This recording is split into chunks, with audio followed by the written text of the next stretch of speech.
تک ہمیں توفیق عنایت فرمائے، یعنی بلغنا یعنی پہنچا دے ہمیں ماہ رمضان تک۔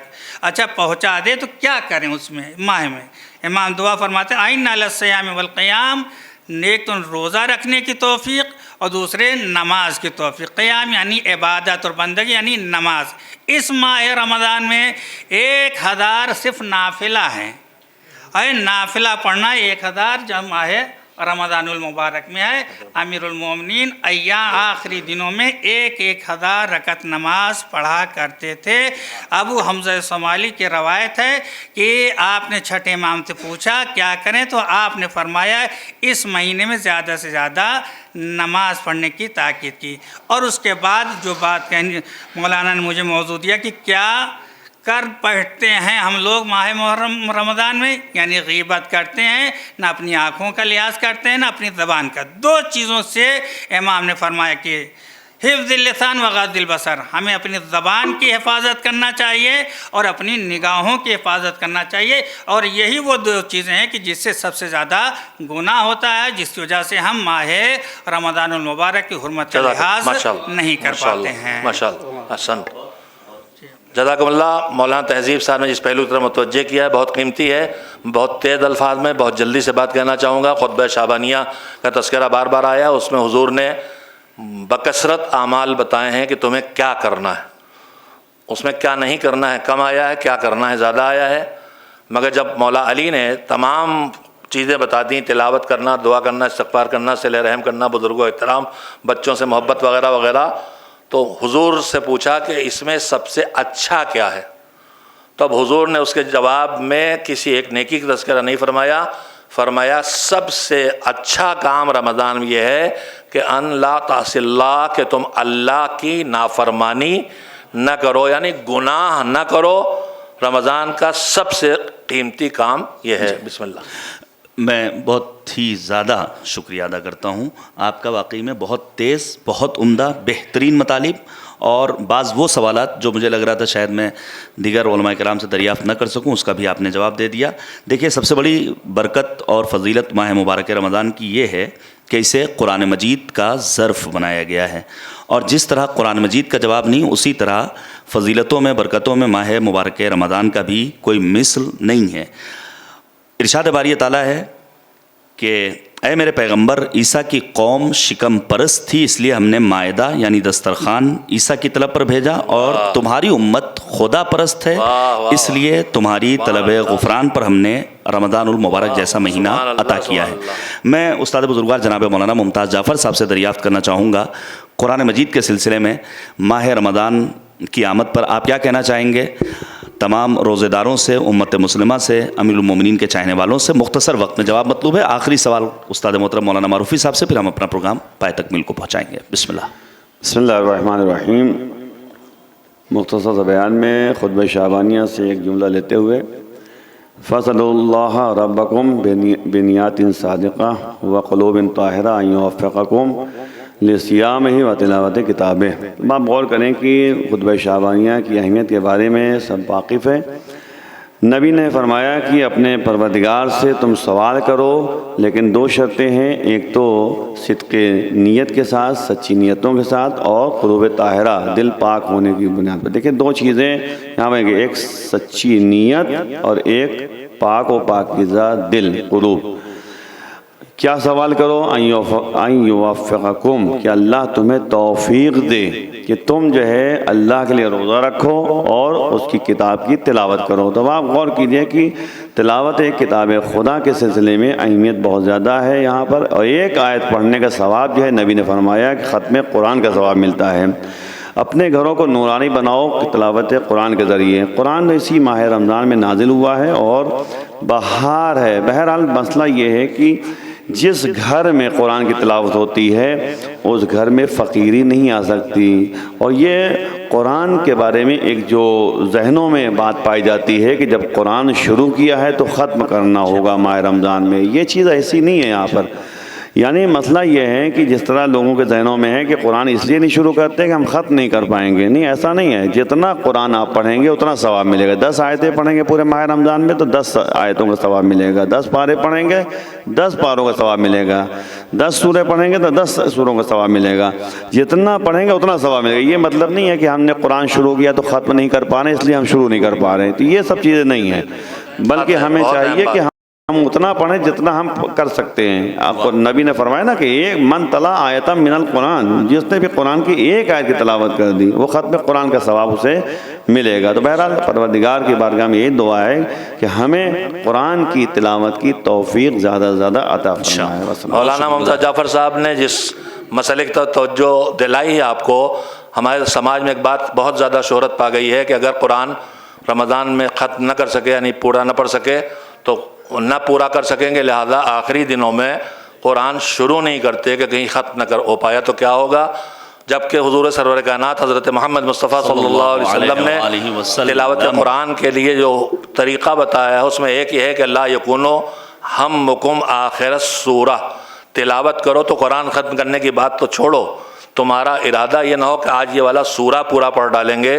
تلاوت کے آداب میں ہے جنت کا ذکر آئے تو اس کی طلب کرو، جہنم کی ذکر آئے تو اس سے بچنے کی دعا کرو، گناہ کی بات ہے تو استغفار کرو، ہر قدم پر رک رک کے سوچ کے سمجھ کے پڑھو۔ بسم اللہ۔ بہت بس ایک آخری سوال مولانا صاحب سے پوچھنے سے پہلے، فیروز صاحب آپ کی سب سے بڑی دعا کیا ہوگی ماہ مبارک رمضان میں اگر آپ سے دریافت کیا جائے؟ میں بہرحال یہ سب سے بڑی چیز جو میں آپ کو بتانا چاہتا ہوں کہ اللہ نے اس ماہ رمضان میں ومن شہد فلیصم ہو جو کہا کہ جو شخص بھی، میں نے صرف ایک جملہ لیا ہے کہ جو شخص بھی اس مہینے کو درک کرے اس کو چاہیے کہ روزہ رکھے، اس لیے کیونکہ رحمتوں کا نزول ہے، برکتوں کا نزول ہے۔ توریت، زبور، انجیل، قرآن، جتنی بھی آسمان صفیہ اور قرآن نازل آیت نازل ہوں، جتنی ملائکہ روحیں سب اسی مہینے میں نازل ہوتی ہیں، اور ان سب چیزوں سے فائدہ حاصل کرنے کے لیے اس وقت تک انسان نہیں ہو سکتا جب تک کہ وہ اپنے نفس کو پاک اور پاکیزہ نہ بنائے۔ لہٰذا جب تک کہ نفس پاک نہیں ہوگا رحمت الہی سے فائدہ حاصل نہیں کر سکتا۔ لہٰذا انسان اگر لسان اللہ بننا چاہتا ہے، عین اللہ بننا چاہتا ہے، اذن اللہ بننا چاہتا ہے، ید اللہ بننا چاہتا ہے تو اس کو اپنے نفس کو پاک کر کے عالم امر سے جڑنا پڑے گا۔ ایک صلوات بھیج دیں اللہم صلی علی محمد وآل محمد وعجل فرج۔ مول صاحب حسن اختتام ہوگا آپ کے اس جواب پر۔ ماہ رمضان طلاب علوم دینیہ، مبلغین، ائمہ جماعت مختلف علاقوں میں، دور دراز اور دور افتادہ علاقوں میں، چھوٹے چھوٹے دیہاتوں میں، چھوٹے بڑے قصبوں میں، شہروں میں امامت کے فرائض انجام دینے کے لیے سفر کرتے ہیں۔ ان مبلغین کے ساتھ ہمارے مومنین کا سلوک کیا ہونا چاہیے؟ کوئی رہنمائی، کوئی درد، کوئی علاج؟ شکریہ برادر۔ الحمدللہ تبلیغ کی راہ میں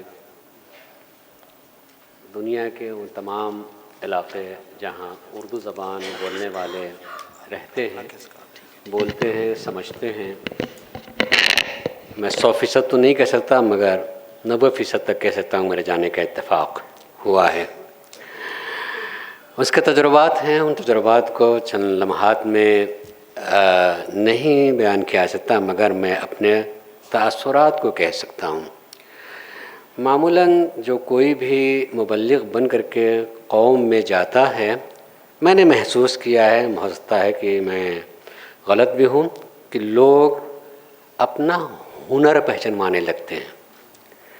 جانے والے اکثر جو ہے اپنا ہنر پہچانوانے کے کہ میں پہچان لیا جاؤں، میں سمجھتا ہوں کہ وہ غلطی ہوتی ہے، اور ایک کاش کی اثر کو پہچانواتے اور اثر چھوڑ کر کے آتے ہیں، اور وہ اسی صورت میں ہوتا ہے جب انسان خود عملی اعتبار سے متاثر ہو اور بولنے سے پہلے اس کا عمل خود پہچانوانے لگے اور اس کا عمل مبلغ بن جائے، اور لوگ پہچانتے ہیں۔ یقین ہے کہ لوگ اس کو پہچانتے ہیں۔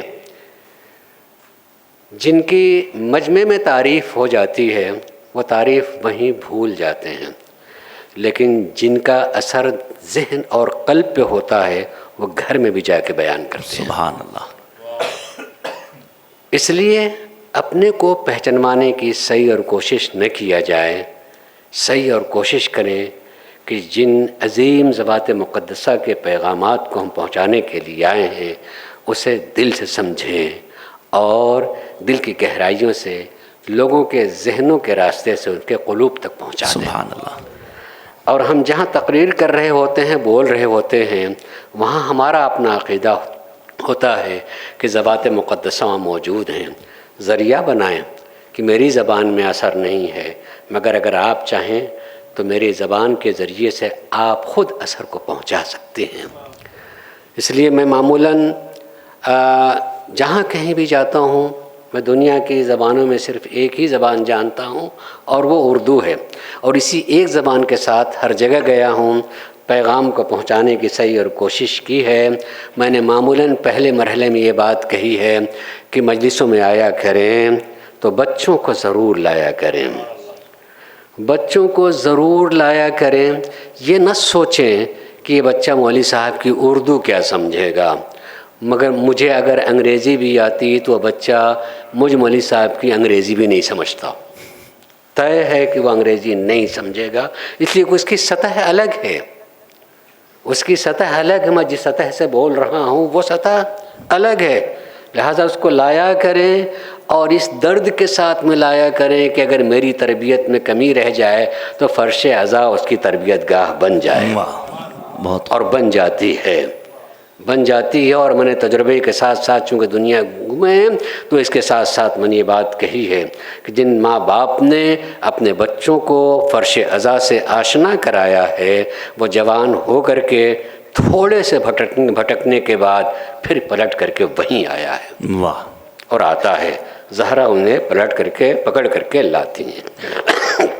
لہذا صحیح کریں، کوشش کریں، اپنے اندر درد پیدا کریں، اثر وہ پیدا کرنے والا ہے۔ بہت بہت شکر گزار ہیں مول صاحب آپ کے۔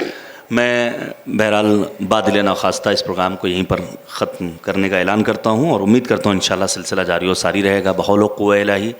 مول صاحب اگر حکم دیں گے تو ہم اس سلسلے کو اسی طرح کنٹینیو کریں گے، اور مختلف علماء کرام کی گفتگو مختلف موضوعات کے ساتھ آپ کے حضور پیش کرتے رہیں گے۔ ظاہر ہے کہ ہم معصوم نہیں ہیں، کم امکانات کے ساتھ بہت کچھ کرنے کی کوشش ہمیشہ کرتے رہے ہیں۔ اگر معصوم ہوتے تو ہمیں آپ کی فیڈ بیک کی ضرورت نہ ہوتی، چونکہ معصوم نہیں ہیں لہذا آپ کی فیڈ بیک کی ہمیں ضرورت ہے۔ آپ کی رہنمائیاں ہمارے لیے سنگ میل کی حیثیت رکھتی ہیں، ہمیں آپ کے مختلف مفید آراء و نظریات کا انتظار رہے گا۔ اپنی دعاؤں میں ہم سب کو یاد رکھیے گا۔ خدا کی بارگاہ میں دعا کرتے ہیں، اللہم عجل لولیک الفرج والعافیۃ والنصر۔ خدا حافظ و ناصر۔